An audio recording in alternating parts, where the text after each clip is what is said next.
नमस्कार दोस्तों, वृंदा घर आंगन में आप सभी का स्वागत है। आज मैं चटपट माता की कहानी अवधी भाषा में सुना रही हूँ। एक रहे राजा, तो उनके बहुत विवाह आवत रहा, लेकिन वे अपन विवाह करे तैयार नहीं रहे। एक दिन मंत्री लोग समझाए कि राजा साहब आप अपन शादी कर लिया जाए, नहीं तो लड़के बच्चे नहीं हुई हैं तो आपके आगे राजपाट के देखे। राजा साहब कहे हाँ हमहू सोचत हई, लेकिन शादी करे ताई कोनो लड़की होए के चाही और कोनो लड़की हमरे समझ में नहीं आवत बा। तब मंत्री जी कहिन कि राजा साहब आपके जौन पुरोहित है उनके 3 बेटी हैं और तीनों हर प्रकार से आपके योग्य हैं। राजा साहब पुरोहित जी का बुलवाए और कहे पुरोहित जी हम आपके बेटिन से शादी करे चाहित है। पुरोहित जी बड़े असमंजस में पड़े, कहे राजा साहब आप जौन बा क्षत्रिय और हम ब्राह्मण, हम अपने बेटिन के शादी आपके साथे कैसे कर सकीत है। राजा साहब कहे अभी कुल हम नाई जानित, हम करब तो आपके बेटिन से ही शादी करम।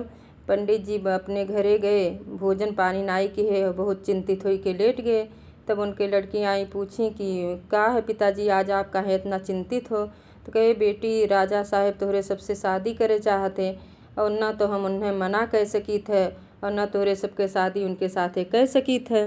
तब तीनों लड़की कहीं कि पिताजी आप जाए के राजा साहब से कह दिया जाए कि हमरे सब उनसे शादी करे का तैयार है, लेकिन हमरे सबके एक शर्त बाटे। पंडित जी महल में गए और राजा साहब से कहे कि राजा साहब हमारी लड़की आपसे शादी करे के तैयार हैं, लेकिन उनके सबके एक शर्त बा। राजा साहब कहे कौन शर्त बा। तो कहिन कि 3 पौधा आप अपने अंगना में तीनों कोने लगवाए दिया जाए और एक कोने कुआं खुदवाए दिया जाए। तो राजा साहब कहिन ठीक बा, हमन कौन बड़ी बात बा। अपने मंत्री जी का बुलाए के और कहे कि जाओ जौन जौन पौधा पंडित जी कहत है तो पौधा अंगना में लगाए दो। राजा साहब के बातचीत फटाफट सब काम हो ही गए और राजा साहब के विवाह पंडित के तीनों बेटिन से हो ही गए। उनके सब जब आई, राजा साहब रात के सोए गए तो तीनों जनी अपने घर से खीरा लेके आए रही हैं।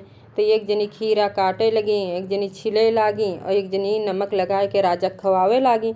राजा साहब कहीं नहीं का हुए इतनी रात के क्यों खीरा खात हैं। तब उनके तीनों जनी कहीं कि राजा साहब ये हमरे मायके के रिवाज हुए कि पहले दिन दुल्हन अपने पति का खीरा खवावत थी। राजा साहब कहे ठीक बा, जब रिवाज हुए तो लाओ खाबे। तब खीरा में तो पानी होवे करत है। कुछ देर बाद राजा के लघु शंका लाग गए। तो राजा साहब कहे रानी हम लघु शंका करे जा। तो रानी कहीं ना इतनी रात के कहाँ दरवाजा खुलवावे जावा जाए, जाओ वहीं अंगना में कोने कोने कह लिया जाए। राजा साहब एक कोने गए, तब देखे तुलसी का पौधा बाटे। तब कहे इतना पवित्र पौधा यहाँ तो करे लायक नहीं बा। दूसरे कोने गए तो केला लाग रहा, तो कहिन कि केला विष्णु भगवान के रूप हुए, यहाँ नहीं करे लायक बा। तीसरे कोने गए तो देखे आम लाग रहा, तो कहीं आम तो गया जी के रूप हुए, यूँ नहीं करे लायक बा। चौथे कोने गए तो कुआं रहा, कहीं ने तो साक्षात गंगा जी हुए, यूँ नहीं करे लायक बा। राजा साहब रानी के लगे लौट आए। तब तीनों रानी कहीं का भाई राजा साहब काम हो गए, कहीं कहाँ काम हो गए। चारों कोने 4 देवता के बास बाटे, तो हुआ हम पेशाब कैसे कह सकी थे। तब रानी लोग कहे लागी कि राजा साहब आप इतना विचारवान हो कि चारों कोने 4 देवता के बास बाटे तो हुआ पेशाब नहीं किया गए और एक ब्राह्मण के लड़किन से अपन शादी किया गए तो तब आपके विचार नहीं आए।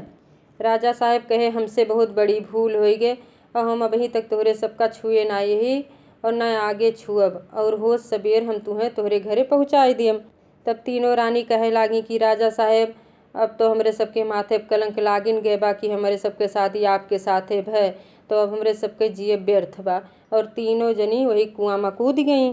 राजा साहब खड़ा पछतात रहे। तबे तीनों रानी 3 देवी के रूप धई के प्रगट भई।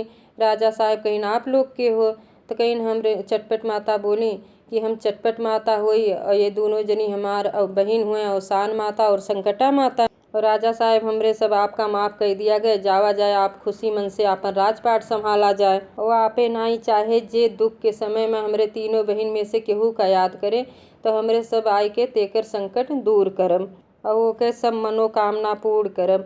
बोलो चटपटा माता की जय।